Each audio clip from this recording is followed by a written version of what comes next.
Stop whatever you're doing, because what just went down on reality TV might go down in history. Imagine planning the wedding of your dreams, only to find out the bridesmaid in heels just might have warmed your groom's bed before he ever said, "I do." Yeah, you read that right. Love and hip-hop just turned into lust and hypocrisy, and at the center of this chaos, none other than Yandy Smith, Erica Mena, and the ever-elusive Mendeecees, who apparently had more secrets than vows. So here's the question everyone's afraid to ask out loud. Did Erica really sleep with Mendeecees before the wedding? Or is this just another VH1 ratings grab wrapped in lacefront drama? And if it is true, then why did Mona Scott nearly sprint off set like the studio was on fire? Because baby, the cameras didn't cut, they kept rolling, and what they caught might just get this episode banned in multiple countries. Buckle up, because the tea is boiling, the receipts are printing, and the betrayal, oh, it's biblical. This ain't just a reunion. This is a televised execution of trust. Let's get into it. Yandy didn't come to play, she came for blood. The Love and Hip Hop reunion was supposed to be your typical made-for-TV mess. Some tears, a few side eyes, maybe a wig tug if producers were lucky. But what unfolded on that stage? It was nothing short of explosive. The moment Yandy sat down, cameras hadn't even fully zoomed in before the energy turned lethal. No smiles, no greetings, just cold stares and heavy silence. Erica Mena sat across from her like she was born for villainy, legs crossed, chin tilted, high, rocking that smug smirk that screamed, "I know something you don't." And baby did she. Yandy dressed in all black, like she was at a funeral. Maybe her own marriages leaned into her mic. Eyes locked, voice steady. "Say it to my face. Erica, say you didn't sleep with my husband before our wedding." The entire set froze. No one breathed. Even Mona Scott, sipping her emergency tea backstage, nearly dropped the mug. Erica blinked slow, then whispered, "You weren't even his first choice. Sis." Boom. That was it. Detonation. What followed was sheer chaos, producers scrambling, security stepping in, cameras cutting to black, but not before catching the beginning of the storm. This wasn't just TV drama. This was real. This was raw. And oh, it was personal. Because the rumors that had been circulating for months suddenly weren't rumors anymore. The whispers about hotel rooms, late-night texts, unexplained disappearances, they all came crashing forward in that single moment. Yandy didn't just walk into that reunion with questions. She walked in with receipts. And what's worse, she had been sitting on them for weeks. Let's rewind. Word had been spreading through the industry that Erica and Mendeecees had history. Not just casual flirting, but late-night sneakaways and suspicious business meetings that, somehow, never involved business. At first, nobody took it seriously. Erica was known for stirring the pot. Mendeecees had the loyal husband act down to a science. And Yandy, she was the brand, the wife, the image, the ride or die. But then someone, some brave, petty little angel of mess, leaked the first piece of damning proof. A grainy hotel. Surveillance, still two figures. One with the unmistakable build of Mendeecees, the other with Erica's signature hair flip caught mid-sway. At 3:14 a.m. 2 nights before the wedding, Twitter lost its mind. Instagram stories flooded with conspiracy theories. Blogs started frothing at the mouth, and fans were choosing sides like this was a custody battle. Erica didn't confirm, but she didn't deny either. She simply posted a single black heart emoji with the caption, "Timing is everything." Yandy, she went radio silent. No clapbacks, no statements, not even a shady quote post. Just gone. And that's when people knew, this wasn't gossip. This was real pain. Because when a woman doesn't speak, it's not because she has nothing to say, it's because she's getting ready to burn the whole damn house down. Behind the scenes, Yandy was investigating like a scorned detective with a broken heart and a MacBook. She dug through DMs, called in favors, checked hotel booking records, and even looped in an ex-makeup artist who confirmed that Mendeecees and Erica had an overlapping appointment in the same suite. But it wasn't until she found the voice note that everything changed. Erica, laughing with some unknown friend in the background, said clear as day, "He told me he didn't love her. He said I was his favorite mistake." That's when Yandy stopped mourning and started plotting. She told Mona she'd only come to the reunion if it was unscripted. She made it clear, no edits, no cuts, no fake storylines. If y'all want ratings, let me talk. And that, my friends, is exactly what she did. With that voice note saved and ready, She stepped onto that set like it was a courtroom, and she was about to prosecute the man she once called the love of her life. Erica looked confident at first, brushing imaginary lint off her shoulder, but when Yandy pulled out her phone and pressed play, you could feel the temperature drop. The words echoed through the studio like a death knell. I was his favorite mistake. The smirk on Erica's face twitched. Not vanished, just twitched. Because she didn't think Yandy had proof. She thought it would be a verbal war, not a forensic takedown, and Mendeecees, he wasn't even on set. Refused to show. Said he didn't want to fuel the drama. But oh, the drama fueled itself. His absence was louder than any confession. And when the voice note ended, the only sound was Mona whispering, "Let it roll." Erica tried to fight back. "You planned that wedding for Instagram. He told me you were just his public image. But the room wasn't buying it." Not anymore. Not with timestamps, surveillance, and voice notes in play. What followed was pure chaos, Erica storming off, security escorting crew out, producers begging Yandy to pause, but she didn't. She looked right into the audience. Not the cameras, not Erica, but the people. "You know how many nights I sat up thinking I was crazy? Thinking I imagined the betrayal?"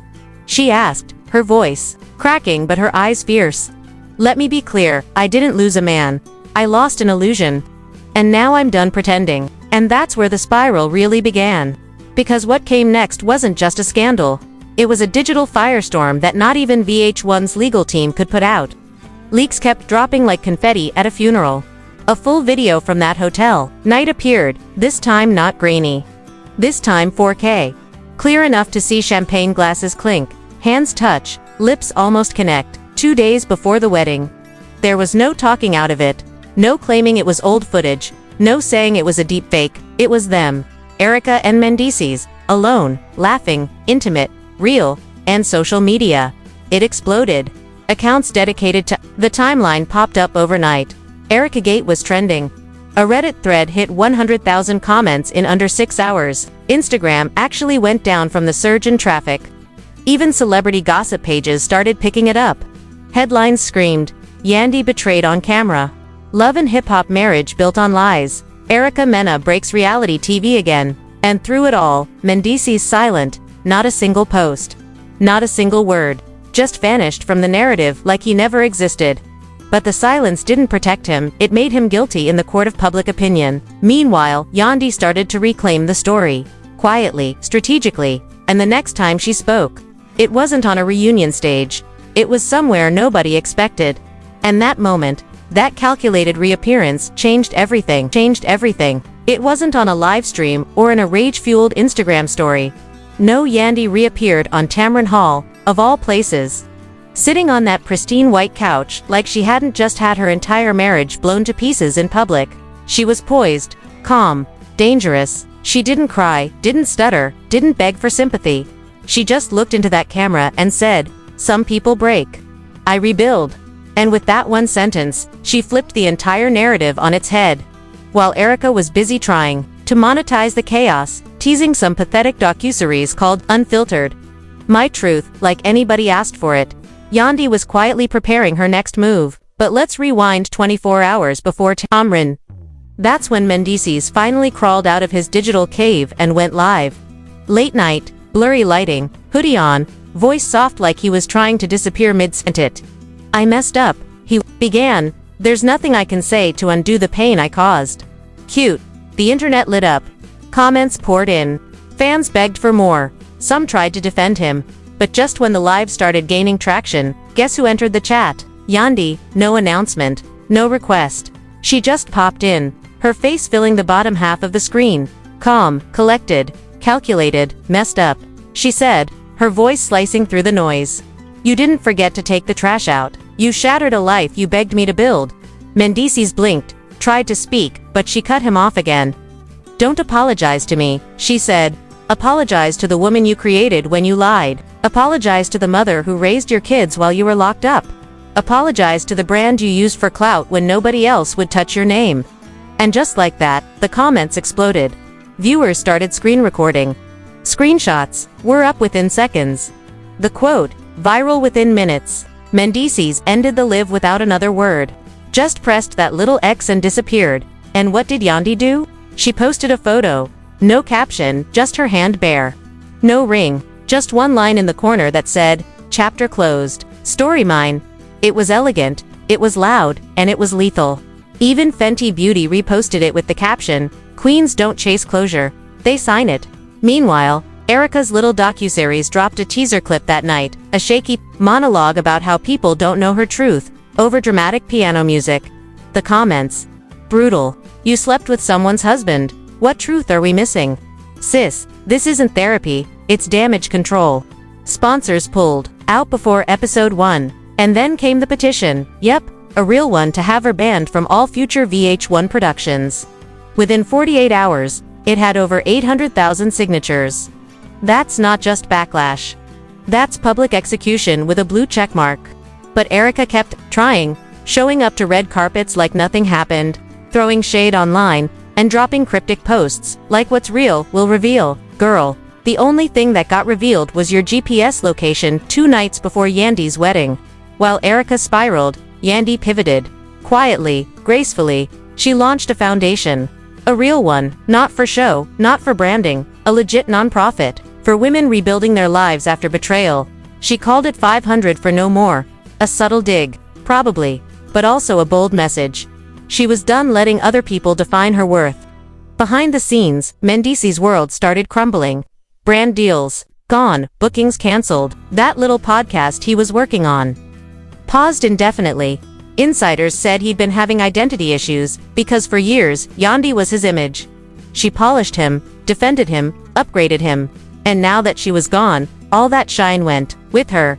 But the real twist came at a women's empowerment panel. Yandy was there, sitting between 2 CEOs and a senator, when someone from the crowd, probably a messy fan, asked, "If you could say one last thing to Erica, what would it be?"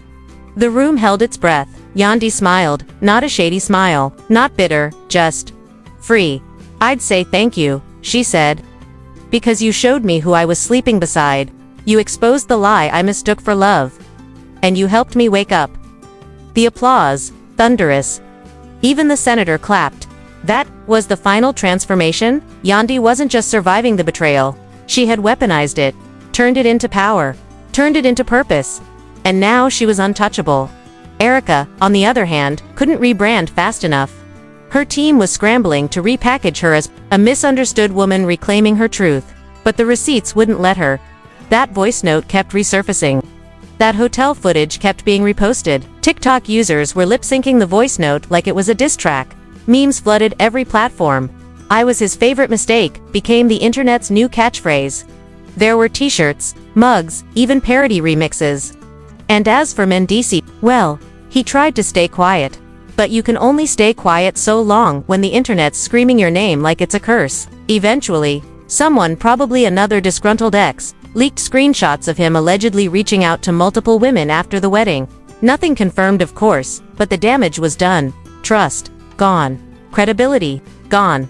All that remained was a man who had fumbled the one woman who truly stood by him. And now the question wasn't just did he cheat, it was how long has he been lying? Because if the Erica situation happened before the wedding, what else happened after? And suddenly, every red carpet, every interview, every throwback post started to look suspicious. People began revisiting old clips, dissecting body language, matching time. Reddit threads popped up like wildfire. YouTube channels built entire exposes out of old footage. And through it all, Yandy said nothing. She didn't have to. Her silence was louder than Erica's PR campaign and Mendeecees' apology tour combined. But one thing was clear. This wasn't just a cheating scandal. It was a demolition of legacy. A woman who had built an empire beside her husband was now revealing that the empire had termites. And she was tearing it down with her own hands. Not out of revenge, but out of freedom. And that freedom, oh, it looked good on her. But here's the catch. Just when people thought it was over, just when they thought all the skeletons had been dragged out of the closet, one last leak sent the entire narrative spiraling again. A new clip. One no one saw coming. One that didn't just hint at betrayal, it named names. And it would take the scandal from messy to something darker, deeper, and far more dangerous. A new clip. One no one saw coming. One that didn't just hint at betrayal, it named names. This time, it wasn't surveillance footage, wasn't a voice note, wasn't blurry hotel hallway shadows playing detective. This was a phone recording, clear as day, with both Erica and Mendeecees caught mid-conversation in what sounded like a private suite. Erica, laughing, bold, unbothered, said, "You really gonna marry her after this?" And Mendeecees, he didn't deny, didn't hesitate, just chuckled and said, "It's business. She's the brand, you're the fun." And boom, there it was. The death blow. Not just cheating. Not just emotional betrayal. A full-on admission that the marriage was a marketing move, a transaction, a well-orchestrated campaign in matching outfits. And Yandy, she didn't even flinch. Because by this point, she had nothing left to lose and everything to expose. The leak came from an anonymous source, but fans weren't stupid. All signs pointed to a disgruntled assistant, someone who had access to both their inner circle and a petty streak wider than the Lincoln Tunnel. Within hours, the clip went viral. Not trending. Not getting attention. Viral, as in, whole accounts being suspended for reposting too fast. Blogs crashed. VH1 issued a statement saying, "We do not condone unauthorized leaks." Girl, shut up. You don't condone betrayal on camera either, but here we are. Erica tried to claim it was edited, that the clip was taken out of context. But what context makes "she's the brand, you're the fun" sound like a Hallmark card? The damage was irreversible. Sponsors disappeared like Houdini. Endorsement deals dried up. An entire collab launch she had planned with a beauty line. Gone. Quietly removed from the site like she was never there. And Mendeecees, he tried one last time. Posted a black square with the caption, "Growth is painful." Sir, what's painful is watching your whole public image get buried next to the receipts you thought would never see daylight. But while Erica and Mendeecees scrambled for control, Yandy was already on her next move. She dropped a video, no production, no filter, just her sitting in her living room in a hoodie. "I've been quiet," she said, "but don't mistake that for weakness. I watched a man turn my loyalty into leverage. I watched a woman weaponize my kindness, and I let it happen. But never again." 10 million views in 24 hours. The kind of engagement brands beg for. The kind of power you can't buy. You earn it by surviving hell and walking out without a single tear on your cheek. And then she announced her next chapter, a book deal. Of course, built on betrayal. Rebuilding after public humiliation. Pre-orders sold out in 3 hours. Book tour dates were trending before the first page even printed. Meanwhile, Mendeecees' podcast had its sponsors back out mid-season. Episode 3 never aired. His social media turned into a ghost town. The man who once stood center stage beside Yandy was now a shadow in his own story. But it wasn't just Mendeecees and Erica taking the hits. VH1 was getting dragged to. Fans were demanding accountability. Why didn't they stop the reunion meltdown? Why didn't they step in when it turned into verbal combat and evidence presentations? The truth. They loved it. That footage, that pain, that betrayal, it was their biggest ratings boost in 5 years, but they couldn't admit that, so they hid behind PR statements and ongoing internal reviews. Meanwhile, Mona Scott was radio silent. Not a tweet. Not a press release. Insiders claimed she went full ghost mode, not because she was scared, but because she was preparing to spin the next phase of this disaster into something profitable. But the public wasn't buying it. Everyone had seen too much. And now, the fans weren't just watching, they were participating. They were the detectives, the analysts, the jury. They picked apart every clip, every Instagram caption, every past reunion moment, looking for the signs. How long had it been going on? Was it just before the wedding?